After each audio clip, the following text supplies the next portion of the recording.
அவரைக்காய் பொரியல் தான் இன்றைக்கி நம்ம வந்து பார்க்க போகிறோம். கன்சீவாக இருக்கீங்க, கன்சீவ் ஆக ட்ரை பண்ணுறவங்க, ஆஃப்டர் டெலிவரி இது எல்லாருமே நீங்கள் வந்து இது வந்து தாராளமாக சாப்பிட்லாம். என்னென்னு பார்த்தீங்கன்னா, அவரைக்காய் வந்துட்டு ரொம்ப மிதமாக சாப்பிட்றது ரொம்பவே நல்லது தான். ஏன்னு பார்த்தீங்கன்னா, அவரைக்காய் வந்துட்டு கொஞ்சம் கேஸ் ப்ராப்ளம் இருக்கும். அவங்க மட்டும் கொஞ்சம் அளவாக்கு சாப்பிட்டுக்கலாம் நம்ம ப்ரெக்னன்சி டைமில். மற்றபடி அவரைக்காய்னால நிறைய பெனிஃபிட்ஸ் தாங்க இருக்குது. நம்ம கொஞ்சமாக எண்ணெய் ஊற்றிட்டு கருவேப்பிலை, கடுகு, உளுந்து இதெல்லாம் போட்டுட்டேன். கொஞ்சமாக வெங்காயத்தையும் பொடி பொடியாக நறுக்கி வச்சிட்டேன். ஆனியன் பார்த்தீங்கன்னா ஒரு 150 கிராம் அளவுள்ள ஆனியன். இதையும் போட்டு நல்லா நம்ம பொன்னிறம் வர வரைக்கும் நம்ம நல்லா வறுத்து எடுத்துக்கலாம். நல்லா வதக்கணும். வதங்கி வந்தால் தான் டேஸ்ட் நல்லாவே இருக்கும். நீங்கள் வந்துட்டு கன்சீவாக இருக்கிறவங்க தாராளமாக சாப்பிடுங்க. உங்களுக்கு வந்துட்டு மலச்சிக்கல், குடல் ப்ராப்ளம் இது எல்லாத்தையுமே நல்லா நமக்கு வந்துட்டு இதில் ரெடியூஸ் பண்ணி கொடுக்கும். மெக்னீஷியம்லாம் இருக்குது. நீங்கள் தாராளமாக அவரைக்காய் வந்துட்டு சாப்பிட்லாம். நம்ம அவரைக்காய் வந்துட்டு பார்த்தீங்கன்னா, நான் வந்துட்டு முட்டை 2 உடச்சி ஊற்றி நான் செஞ்சுருக்கேன். உங்களுக்கு நம்ம வீடியோ வந்து பிடிச்சிருந்தா சப்ஸ்கிரைப் பண்ணி வச்சுக்கோங்க.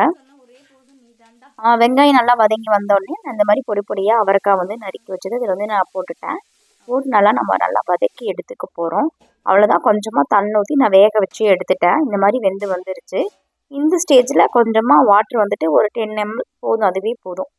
அதை திரும்பவும் நான் நல்லா ஊற்றி நல்லா குக் பண்ணி எடுத்ததுக்கப்புறமா பார்த்தீங்கன்னா, கொஞ்சமாக மஞ்சத்தூள், ஒரு 1/4 டீஸ்பூன் மஞ்சத்தூள்.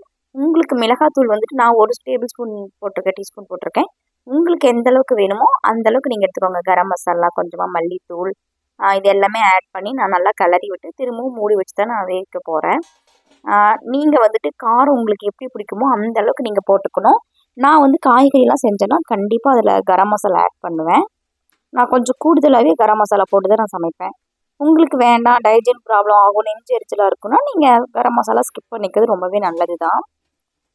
எப்பயுமே பாருங்கள், ரொம்ப அதிகமான ஆயில் ஊற்றி சமைக்காமல், நீங்கள் ப்ரெக்னெண்ட்டாக இருந்தீங்கனாலும் சரி, இல்லை ட்ரை பண்ணுறவங்களா இருந்தாலும் சரி, யாராக இருந்தாலும் சரி, ஆயில் கம்மியாக ஊற்றிட்டு நம்ம நல்லா ஆவியில் வேக வச்சு சாப்பிடணும். அதுக்கு மேலே கொஞ்சம் லைட்டாக தண்ணி வந்து ஆட் பண்ணி நல்லா நம்ம ஆவிலே குக் பண்ணி எடுத்துக்கலாம். அப்போ தான் வந்துட்டு நமக்கு நல்லாயிருக்கும். காய்கறி எப்பயுமே ஒரு 3/4 பகுதி மட்டும் வேக வைங்க. அப்போ தான் நமக்கு தேவையான சத்துக்கள் எல்லாமே அதில் வந்து கிடைக்கும்.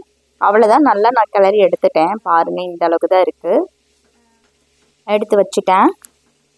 அவரைக்காய் சாப்பிட்டா உங்களுக்கு அலர்ஜிலாம் வரும் அந்த மாதிரி இருந்துச்சுன்னா நீங்கள் ஸ்கிப் பண்ணிக்கிறது ரொம்பவே நல்லது தான். நீங்கள் நல்லா வேக வச்சு சாப்பிடுங்க, சரிங்களா?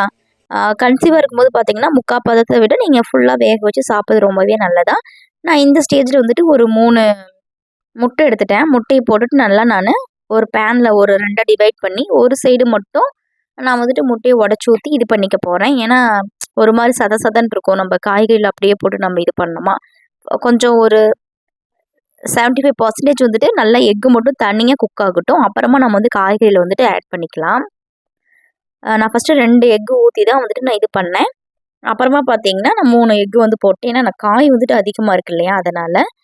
அவரைக்காயில் பார்த்தீங்கன்னா நார்ச்சத்து இருக்குது. இந்த நார்ச்சத்துனால நமக்கு வந்துட்டு இந்த மோஷன் ப்ராப்ளத்தை எல்லாமே நமக்கு வந்து ரெடியூஸ் பண்ணி கொடுக்கும். பொட்டாசியம் இருக்கும். இது வந்துட்டு பார்த்தீங்கன்னா ரத்த அழுத்தம் இருக்குது இல்லைங்களா, அதை வந்து நமக்கு கண்ட்ரோல் பண்ணி கொடுக்கும். மெக்னீஷியம் வந்து நமக்கு இருதயம், ஹார்ட்டுக்கு ரொம்பவே நல்லதுங்க. நம்ம தாராளமாக சாப்பிட்லாம். ப்ரோட்டீன் இருக்குது அவரைக்காயில். இந்த ப்ரோட்டீன் பார்த்தீங்கன்னா நம்ம நரம்பு வளர்ச்சி, தசை வளர்ச்சிக்கெலாம் நமக்கு வந்து ரொம்பவே பயன்படுது. இந்த ஃப்ளோட் அப்படிங்கிறது வந்துட்டு பார்த்தீங்கன்னா குடல் வளர்ச்சிக்கு வந்து தேவையான சத்துக்களை வந்து கொடுக்குது. நம்ம அவரைக்காய் வந்து தாராளமாக சாப்பிட்லாம். எப்படி சாப்பிட்லான்னு பார்த்தீங்கன்னா மிதமாக சாப்பிட்டுக்கலாம், நல்லா வேக வச்சு சாப்பிட்டுக்கலாம். நீங்கள் பயப்படாமல் சாப்பிடுங்க. நம்ம கன்சீவாக இருக்கும்போது தான் நமக்கு நிறைய டவுட் வரும். இதை சாப்பிட்லாமா, அதை சாப்பிட்லாமா, கன்சீவாக ட்ரை பண்ணுறவங்களுக்கும் டவுட்ஸ் வரும். நீங்கள் வந்து கவலைப்படாமல் தாராளமாக சாப்பிடுங்க. எக்கு போட்டு சாப்பிட்றீங்கன்னா எக்கு நல்லா நீங்கள் ஒரு 20 மினிட்ஸ் கொஞ்சம் கூட அதில் பச்சை வாசனே இருக்கக்கூடாதுங்க. நல்ல முட்டை வந்து நல்லா வெந்து வரணும். அப்புறமா தான் நீங்கள் வந்து ஆட் பண்ணணும். நீங்கள் முட்டையில் மட்டும் கொஞ்சம் கான்சென்ட்ரேட் பண்ணுங்க. எக்கு நல்லா அப்படியே வெந்து வரணும். நீங்கள் வந்துட்டு பாயில் பண்ணி சாப்பிட்டாலும் சரி, இல்லை ஏதோ காய்கறி கூட வச்சு நீங்கள் சாப்பிட்டாலும் சரி, நல்லா முட்டை வந்து வெந்து வந்திருக்கணும். நல்லா வேக விடுங்க. வேக விட்டு சாப்பிட்றது நமக்கு ரொம்பவே நல்லது கூட. உங்களுக்கு ஏதாவது டவுட் இருந்தாலும் கமெண்ட் பண்ணுங்கள், நான் சொல்கிறேன். உங்களுக்கு ஏதாவது நம்ம வீடியோவில் ஏதோ டவுட்ஸ் வேணாலும் கமெண்ட் பண்ணி விடுங்க. நான் வந்து உங்களுக்கு வந்து ஹெல்ப் பண்ணுறேன். உங்களுக்கு நம்ம வீடியோ பிடிச்சிருந்தா லைக் பண்ணிக்கோங்க, கமெண்ட் பண்ணிக்கோங்க, சப்ஸ்கிரைப் பண்ணுங்கள், சரிங்களா? நிறைய பேர் நம்ம வீடியோ வந்து பார்க்குறீங்க. லைக்காவது அட்லீஸ்ட் பண்ணுங்கள். நானும் எதிர்பார்க்குறேன் லைக்காவது அதிகமாக வரும்னு பார்த்தா லைக்குமே போட மாட்டேங்கிறீங்க. இதை மட்டும் கொஞ்சம் பண்ணி கொடுங்க.